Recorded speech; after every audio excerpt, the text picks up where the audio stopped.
আজকের বিষয় হলো কোন কোন খাবার খেলে ব্লাড প্রেশার বা উচ্চ রক্তচাপ কমে বা নিয়ন্ত্রণের মধ্যে থাকে। দেখুন, প্রাথমিক অবস্থায় যখন উচ্চ রক্তচাপের সমস্যা তৈরি হয়, কিছু কষ্ট বা লক্ষণ দেখে আমরা সাধারণত ডাক্তারের কাছে যাই এবং তিনি কিছু ইনভেস্টিগেশন আমাদের করতে দেন, যে কোলেস্টেরল বা ট্রাইগ্লিসারাইড বাড়া আছে কিনা, বা রক্তের মধ্যে অন্য কোনো লিপিডসগুলোর হেরফের আছে কিনা, কিডনির মধ্যে কোনো রকম গোলযোগ আছে কিনা, বা ডায়াবেটিস আছে কিনা। এমনই কতগুলো গুরুত্বপূর্ণ ইনভেস্টিগেশন তারা টেস্টের মাধ্যমে করে দেখেন যে কোনো রকম সমস্যা আসছে কিনা। যখন কোনো রকম সমস্যা তারা পান না, ব্লাড প্রেশার এদিকে বেরিয়ে চলে, সেই অবস্থায় তারা কিছু গুরুত্বপূর্ণ মেডিসিন আছে যেগুলো অ্যান্টি হাইপারটেনসিভ মেডিসিন হয়ে থাকে, সেইগুলো দিয়ে থাকেন, যেমন অ্যামলোডিপিন, সিলনিডিপিন, লোসার্টান, টেলমিসার্টান ইত্যাদি। হাজারো উচ্চ রক্তচাপের মেডিসিন কিন্তু আছে এবং বয়স বাড়ার সঙ্গে সঙ্গে মেডিসিনের সংখ্যাটাও বেড়ে যায়, এর কম্পোজিশনটাও কিন্তু বেড়ে যায়। অর্থাৎ দেখা গেল যে অ্যামলোডিপিনের সঙ্গে অ্যাটেনল বা টেলমিসার্টান বা লোসার্টান এবং তারও পরে কিছু কিছু ক্ষেত্রে ডায়াবেটিক্স পর্যন্ত ইউজ করা হয়ে থাকে, যেমন হাইড্রোক্লোরথায়াজাইড বা ক্লোরথ্যালিডন। অনেক সময় দেখা যায় যে ফিউরেসেমাইড বা টরাসেমাইড, যেমন আপনাদের একটি নাম বললে বুঝতে পারবেন, ল্যাসিক্স বা ডাইটর, এই জাতীয় যে ট্যাবলেটগুলো আছে এইগুলো শেষ দিকে দেওয়া হয়ে থাকে যখন কোনো কারণেই রক্তচাপ নিয়ন্ত্রণের মধ্যে আসে না। কিন্তু একটি বিষয় ভালো করে বুঝবেন, এই যে উচ্চ রক্তচাপের মেডিসিনগুলো আমাদের দেওয়া হচ্ছে, এইগুলোর কিন্তু সাইড এফেক্ট বা পার্শ্ব প্রতিক্রিয়া আছে। লং টার্মে এগুলো ইউজ করার ফলে আবার আমাদের কিন্তু হার্ট এবং কিডনির একটা চিরস্থায়ী ক্ষতি হয়ে যায়, এবং যারা দীর্ঘদিন যাবৎ উচ্চ রক্তচাপের মেডিসিন খাচ্ছেন তাদের ক্ষেত্রে ক্রমশ উত্তরোত্তর আস্তে আস্তে অল্প অল্প করে এই ক্ষতিগুলো হতেই থাকছে। সুতরাং আমাদের চেষ্টা করতে হবে যে উচ্চ রক্তচাপের সমস্যাকে আমরা যদি প্রাকৃতিকভাবে কন্ট্রোলের মধ্যে রাখতে পারি বা নিয়ন্ত্রণের মধ্যে রাখতে পারি, সেটা আমাদের জন্য খুবই ভালো হবে। আজকে এই ভিডিওর মধ্যে এমন কিছু গুরুত্বপূর্ণ খাবার দাবারের কথা বলবো, যে খাবার দাবারগুলোর মধ্যে কিছু গুরুত্বপূর্ণ কম্পাউন্ড পাওয়া যায়, যে কম্পাউন্ডগুলো ন্যাচারালি অর্থাৎ প্রাকৃতিকভাবে একদিকে যেমন রক্তচাপের সমস্যাকে কমাতে সাহায্য করবে, অপরদিকে কিন্তু আমাদের টোটাল যে কার্ডিওভাস্কুলার হেলথ আছে সেটাকেও ইমপ্রুভ করতে সাহায্য করবে। এক নম্বর হচ্ছে গার্লিক অর্থাৎ রসুন। রসুনের মধ্যে অ্যান্টি অক্সিডেন্টে ভরপুর থাকে, অর্থাৎ এক কথায় বলতে গেলে এটাকে অ্যান্টি অক্সিডেন্টের পাওয়ার হাউস বলা হয়। রসুন একদিকে যেমন উচ্চ রক্তচাপের সমস্যাকে কমায়, অপরদিকে আমাদের শরীরে যে বাড়া কোলেস্ট্রল থাকে বা ট্রাইগ্লিসারাইডের মাত্রা বেড়ে থাকে, এমনকি আমাদের শরীরে যেটা খারাপ কোলেস্ট্রল নামে পরিচিত, যেটাকে এলডিএল কোলেস্টেরল বলা হয়, সেটাকে কমাতে সাহায্য করে। অপরদিকে এইচডিএল কোলেস্টেরল অর্থাৎ ভালো কোলেস্টেরলকে বাড়াতে সাহায্য করে। এছাড়া রসুনের মধ্যে একটি গুরুত্বপূর্ণ কম্পাউন্ড পাওয়া যায় যেটাকে অ্যালিসিন বলা হয়ে থাকে। এটা শরীরের রক্তকে পাতলা রাখতে সাহায্য করে। যাদের ভীষণ উচ্চ রক্তচাপের সমস্যা থাকে তাদের ক্ষেত্রে দেখবেন যে ডাক্তারবাবুরা ব্লাড থিনার দিয়ে থাকেন, অর্থাৎ রক্ত পাতলা করার মেডিসিন দিয়ে থাকেন। এই অ্যালিসিন কিন্তু এক প্রকার ব্লাড থিনারের কাজ করে, অর্থাৎ রক্তকে পাতলা রাখতে সাহায্য করে এবং আমাদের সমস্ত শিরা এবং আর্টারিগুলোকে ডায়ালেট করে চওড়া করে দিতেও সাহায্য করে, এবং সেক্ষেত্রে ব্লাড প্রেশারও খুব সুন্দর কন্ট্রোল হতে দেখা যায়। দুই নম্বরে বলবো গোলমরিচ বা ব্ল্যাক পেপারের কথা। এর মধ্যে হাজারো মেডিসিনাল এফেক্ট আছে। এর মধ্যে যে মূল কম্পাউন্ডটা পাওয়া যায় যেটার নাম হলো প্যাপেরিন, এটি মূলত আমাদের শরীরে ব্লাড প্রেশারকে রেগুলেট করতে বা কমাতে সাহায্য করে। এর মধ্যে এমন কিছু কম্পাউন্ড পাওয়া যায় যেগুলো শরীরের মধ্যে ইনফ্লামেশন বা প্রদাহকে কমায়, শরীরের মধ্যে যে সোয়েলিং তৈরি হয় সেগুলোকে একদিকে যেমন কমায়, অপরদিকে কিন্তু আমাদের ডাইজেস্টিভ হেলথ এমনকি লিভারের হেলথকেও ইমপ্রুভ করতে সাহায্য করে। এর মধ্যে হাই রিচ পটাশিয়াম থাকে, আর এই খুব বেশি পটাশিয়াম থাকার জন্য একদিকে যেমন আমাদের হার্টের স্বাস্থ্য ভালো থাকে, অপরদিকে অল ওভার আমাদের কার্ডিওভাস্কুলার যে হেলথ থাকে তাকেও ইমপ্রুভ করতে সাহায্য করে এবং ব্লাড প্রেশারকে তো নিয়ন্ত্রণ করতে সাহায্য করেই। তিন নম্বর হচ্ছে অর্জুন গাছের ছাল। আপনারা সকলেই জানেন যে অর্জুন গাছের ছালের বিভিন্ন রকম ঔষধি গুণাগুণ আছে, কিন্তু আমরা বেশিরভাগ মানুষই জানি যে এটা আমাদের শরীরে কোলেস্টেরলের মাত্রাকে কমাতে সাহায্য করে। কিন্তু অর্জুন গাছের ছাল শুধুমাত্র যে আমাদের শরীরে কোলেস্টেরলকে কমাতে সাহায্য করে তাই না, এটা আমাদের শরীরে ট্রাইগ্লিসারাইডের মাত্রাকেও কমাতে সাহায্য করে। এমনকি আমাদের রক্তের মধ্যে যে খারাপ লিপিডসগুলো আছে সেইগুলোকে ব্যালেন্স রাখতেও সাহায্য করে। এর মধ্যে দুটি গুরুত্বপূর্ণ কম্পাউন্ড পাওয়া যায়, একটি হচ্ছে কোএনজাইম 10 আর একটি হচ্ছে আরজিনোয়েডস।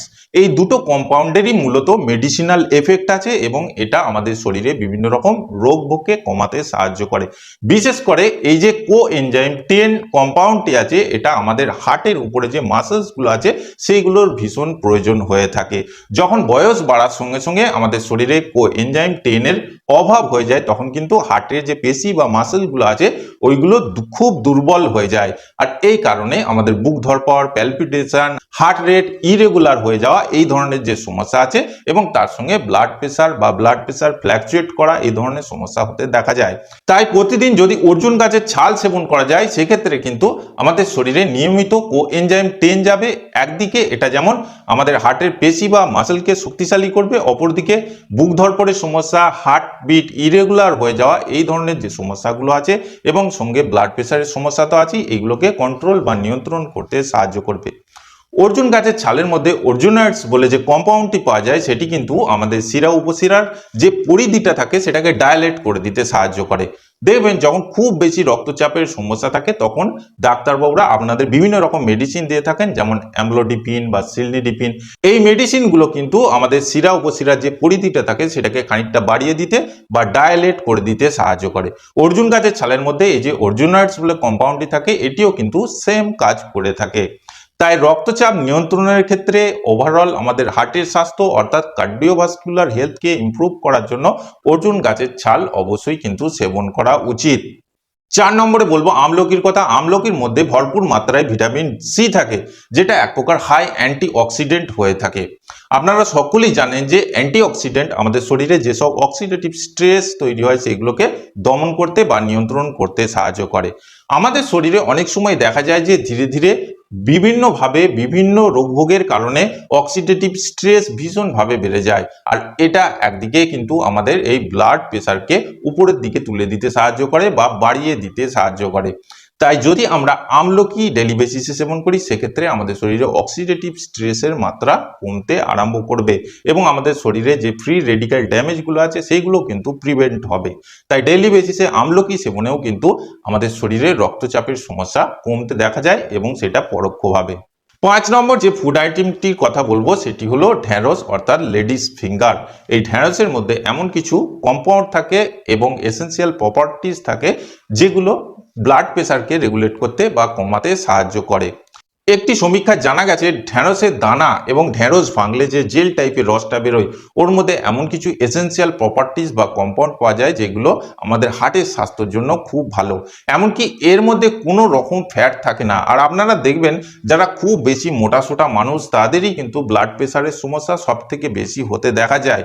তাই যদি ঢ্যাঁড়স খাওয়া যায় সেক্ষেত্রে কিন্তু একদিকে যেমন এর মধ্যে কোনো রকম ফ্যাট থাকে না, শরীরে ফ্যাট বাড়বে না, অপরদিকে এর মধ্যে কিন্তু ভরপুর মাত্রায় অ্যান্টিঅক্সিডেন্ট থাকে এবং ডায়েটারি ফাইবার থাকে যেগুলো আমাদের ওভারঅল বডির স্বাস্থ্যের জন্য খুবই ভালো।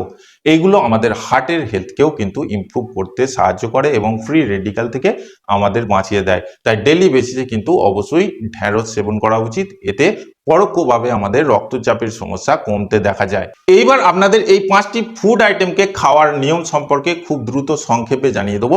দেখুন, রসুন খাওয়ার বিভিন্ন রকম পদ্ধতি আছে, তবে সব থেকে বেস্ট উপায় হলো রসুনকে একদম এমটি স্টোমাক বা খালি পেটে খেতে যাবেন না। প্রথম ব্রেকফাস্টের পরে 2টি কাঁচা রসুনকে ছোট্ট ছোট্ট স্লাইসের মতো টুকরো করে সেটাকে জল দিয়ে খেয়ে নেবেন। প্রতিদিন 2টো করে রসুনের কোয়া খাওয়াই কিন্তু যথেষ্ট। যদি গোলমরিচের কথা বলেন, গোলমরিচের পাউডারকে ইউজ করতে হবে। একা মতো কুসুম গরম জলে 2 চুটকি মতো গোলমরিচের গুঁড়ো দিয়ে সেটাকে কিন্তু চায়ের মতো করে পান করতে হবে। সেক্ষেত্রে কিন্তু এর মেডিসিনাল এফেক্ট অর্থাৎ এর মধ্যে যে পেপারিন থাকে এর যে মেডিসিনাল এফেক্টটা আছে সেটা খুব ভালো পাওয়া যাবে। 3 নম্বর হচ্ছে অর্জুন গাছের ছাল। অর্জুন গাছের ছালেরও বিভিন্ন রকম ইউজ আছে, অর্থাৎ এর কাঁচা ছালকে অনেকে রাত্রে ভিজিয়ে রেখে সকালে জলটা খেয়ে নেন, আবার এর পাউডারকেও অনেকে ব্যবহার করেন। 2 রকম ভাবেই কিন্তু ব্যবহার করা যেতে পারে। পাউডারটাই বর্তমানে সব থেকে বেশি ব্যবহার হয়। আপনারা যদি মনে করেন এই পাউডারটা জলের সঙ্গে মিশিয়ে দিনে 2 বার করে সেবন করতে পারেন সেক্ষেত্রে সেম বেনিফিট কিন্তু পাওয়া যাবে। 3 নম্বর হচ্ছে আমলকি।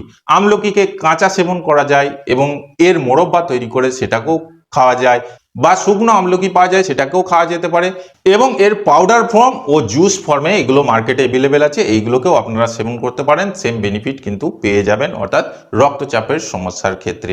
5 নম্বরে ঢ্যাঁড়সের কথা বলেছি। ঢ্যাঁড়সকে আমরা সবজি হিসাবে ভেজে বা রান্না করে খেয়ে থাকি, অবশ্যই এ থেকে আমরা উপকার পাই, কিন্তু কাঁচা অবস্থায় যদি 2-3টি ঢ্যাঁড়স সেবন করা যায় সেক্ষেত্রে আরও ভালো কাজ পাওয়া যায় এবং এর ভেতরে যে অ্যাক্টিভ কম্পাউন্ডগুলো সেগুলো আমাদের শরীরে গিয়ে খুব ভালো কাজ করে।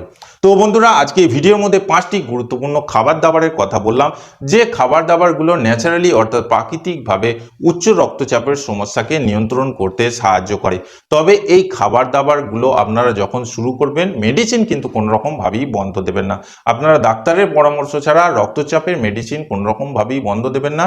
এই যে খাবার দাবারগুলোর কথা বললাম, এইগুলো দীর্ঘদিন সেবনে ব্লাড প্রেশার খুব সুন্দরভাবে কন্ট্রোল হতে দেখা যায়।